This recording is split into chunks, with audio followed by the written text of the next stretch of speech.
efforts in enhancing implementation and compliance with the Basel International Agreement. And the Palestinian resistance submits its response to the mediators regarding the U.S. proposals for the ceasefire in Gaza as Israeli raids kill several Palestinians.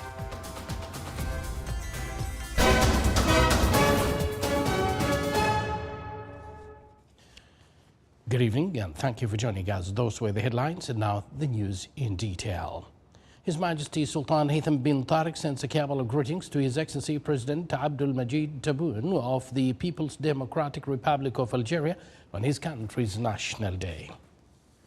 His Majesty Sultan Haytham bin Tariq sends a cabal of greetings to His Excellency Nicolas Maduro, President of the Bolivarian Republic of Venezuela, on his country's Independence Day anniversary.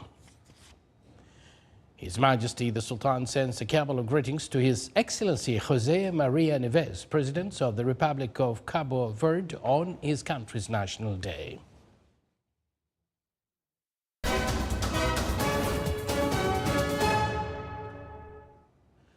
To support development projects within the education, health and community development sectors in Musandam Governorate, Ishraqa Foundation signed agreements with the Office of Musandam Governor. More details coming up in this report.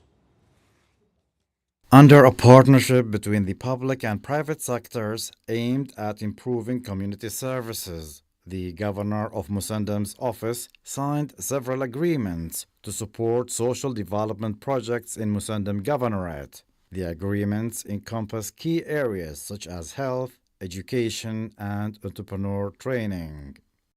We have decided this year to focus our attention on all the 4 wilayats of Musandam under the governorate of Musandam, and we feel that this has a huge opportunity for the people of Musandam and its youth to progress and flourish.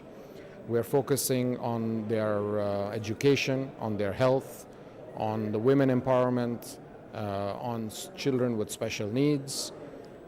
We would like to make sure that all these people and all the community here achieves the same degree of education and health, to make sure that they are competitive regionally and globally in the job market. The initiative will contribute to boosting the infrastructure of public schools by providing interactive smart boards, equipping a multi-purpose hall, and upgrading school sports fields. In the health field, the support will include providing various medical equipment for government hospitals and health centers.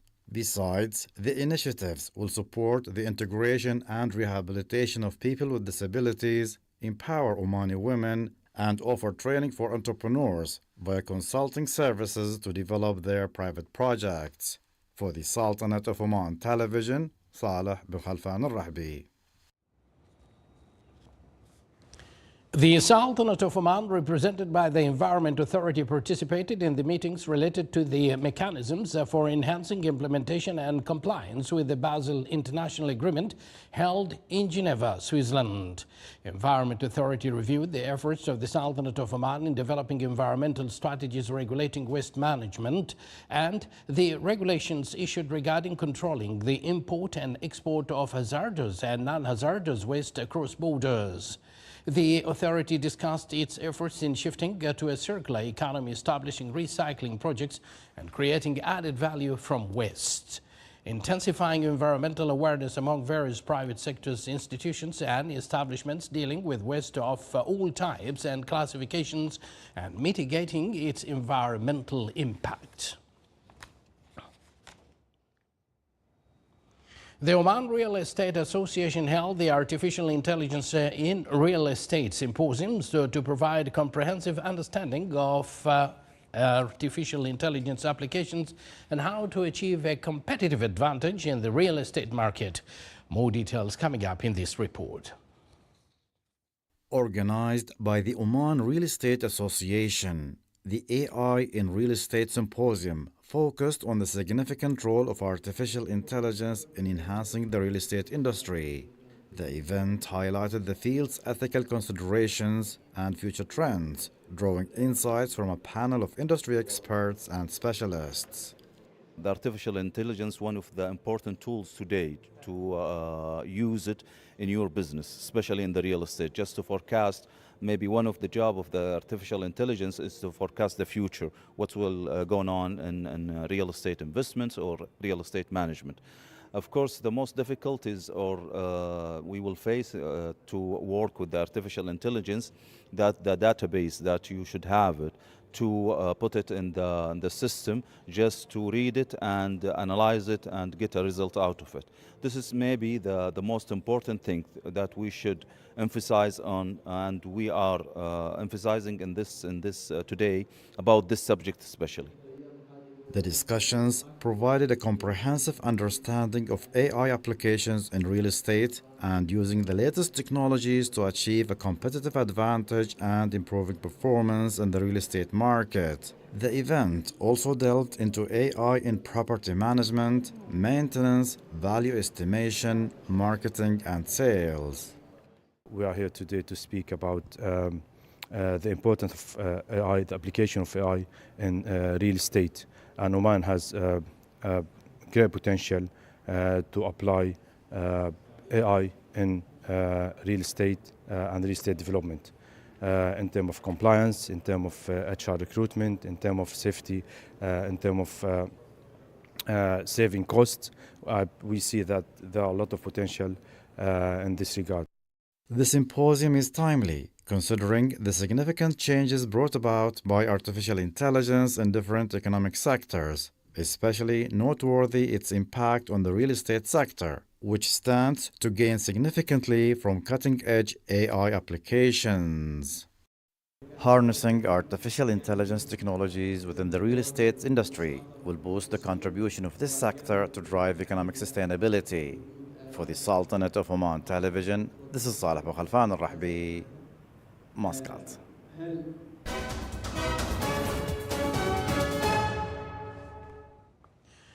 And now for the international news. The Palestinian resistance submitted its response to the mediators regarding the U.S. proposal for a ceasefire in the Gaza Strip.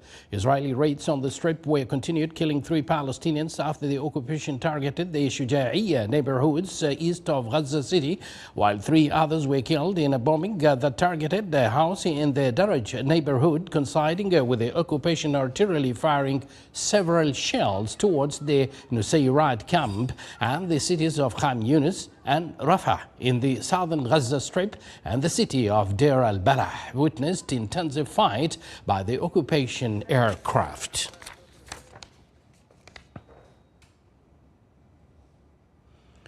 The Lebanese Hezbollah group said it fired more than 200 rockets and a swarm of drones at 10 Israeli military sites.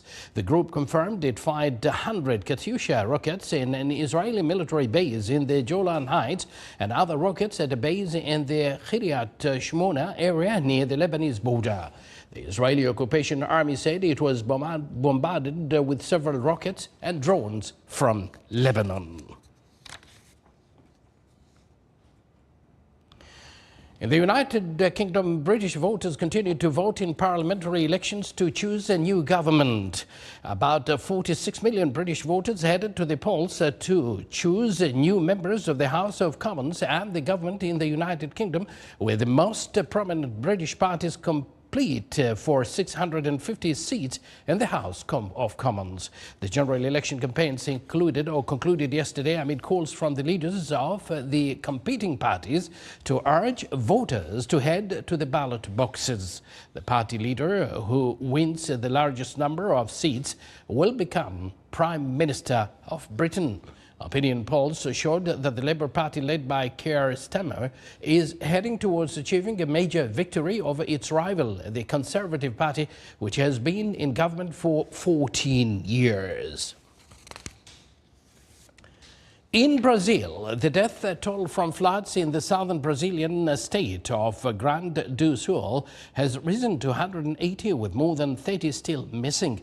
Heavy rains caused flooding that submerged cities across the state and began to recede in mid-June, prompting to rescue and recovery operations to begin. The Brazilian government has allocated about $15 billion to help rebuild the city after the heavy rains.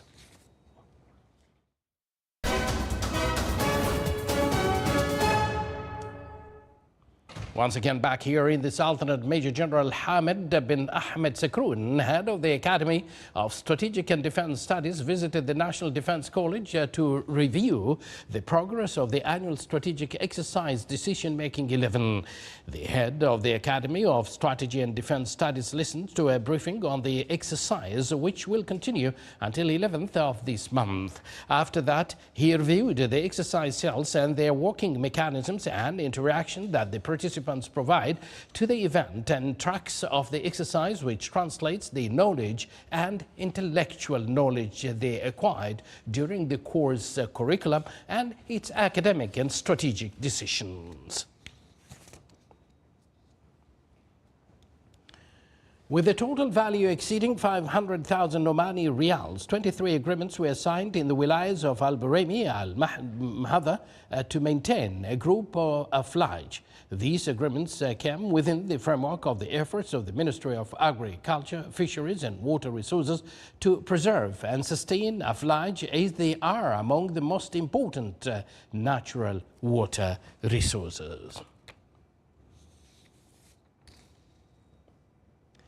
The summer program's activities in the Governorate of the Far witnessed the participations of more than 5,000 school students with the aim to enhance their skills as well as to instill in them the true national values and pure Omani customs. The summer programs are distributed to around 100 centers, and they include activities such as teaching the Islamic values to the youngsters, memorization of the Holy Quran, training workshops, cultural competitions, photography and designing workshops. Such programs play a great role in serving the community through enhancing the knowledge and skills of the participants to prepare a better generation for the upcoming future.